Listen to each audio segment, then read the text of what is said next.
That is a big day for us, comrades. Remember the 15th of May 1935, the day when the metro was opened.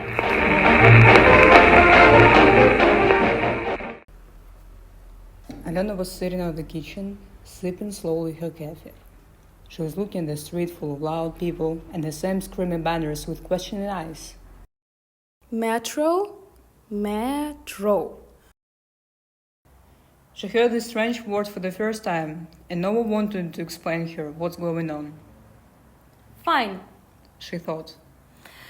Not interesting at all. Hey, Nadia, Nadia, where are you? Alena was shouting out to her best friend, which drove away somewhere on her three-wheeler. Nadia, I can't catch you, wait! Mumbled the girl, almost crying. Boo! The second girl rode up to her from the back and touched Alena's shoulder, laughing. Here you are, replied a girl, but was stopped by a radio transmitter. Внимание!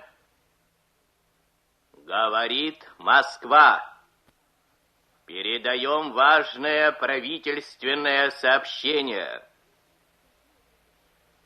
Граждане и гражданки Советского Союза.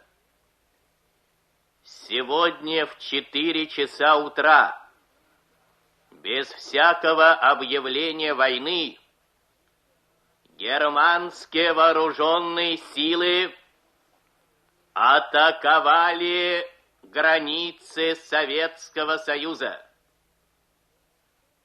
Началась Великая Отечественная война советского народа против немецко-фашистских захватчиков.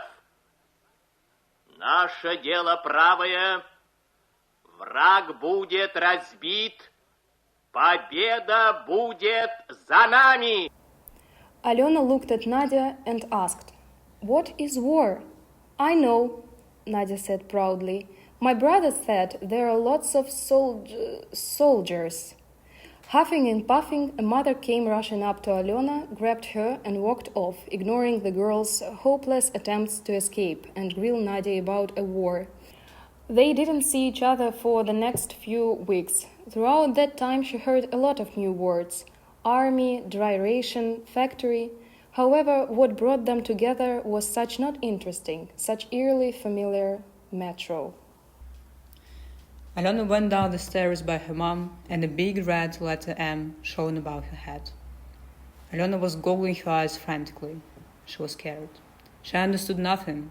Everyone was shouting, but it was different from the metro opening day. Some people around were pushing, shouting, and crying. Is it really a metro? Is it the thing everyone was speaking about so rapturously? Well, Alena didn't feel happiness. There was only an overwhelming fear. The only thing that kept her from falling on her knees and tearing was her mother's firm hand.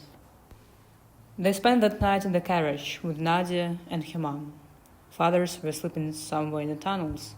Inspectors said they would come here every evening till 5 a.m. Alena was sitting on the bench and drinking her kefir, given from the stand which was situated right on the metro station.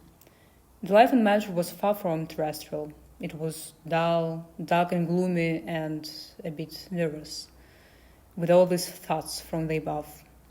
At least there were lots of children, and they even watched movies. Her father again walked away. Mother told he went to build tanks on another station. Actually, she talked a lot about how everything is going to be okay, to be calm, but Alena didn't believe her.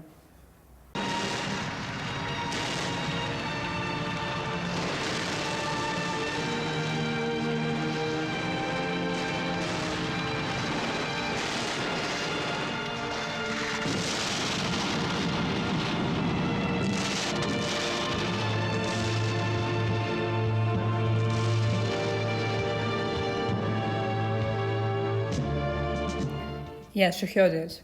She also heard how elders were whispering about the future of the metro.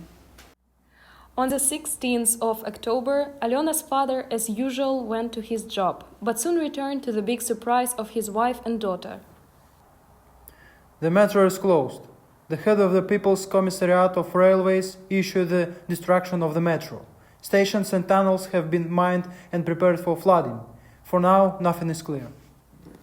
Alena's mother closed her face with her hands and said quietly, "The whole Moscow is into chaos. People run away. And now metro? What's next?" Alena heard her mother weeping. The ants ran on Alena's back. She could not believe that the only place she felt a bit safe would disappear soon. Next evening, Alena's father returned home from a meeting with his friend. The metro works again. At 7 o'clock, Alena stood all dressed up, holding her toy and ready to step towards such familiar marble columns with sports motifs on them. Alena remembered each of them: skates, skiing, martial arts, gymnastics. Dynamo became her second home, but a kind of house which associated with thoughts from above and women crying somewhere in a corner. "Alena," the girl heard. "And where are you heading?" Alena raised her eyes to her mother, who for some reason was not in a hurry to open the door in front of her. "Tonight we will stay here." Since the summer of 1942, air attacks on Moscow became rare, and already in June 1943, the last missile hit the city. If you listen carefully, you could still hear the roar of engines of spy aircrafts.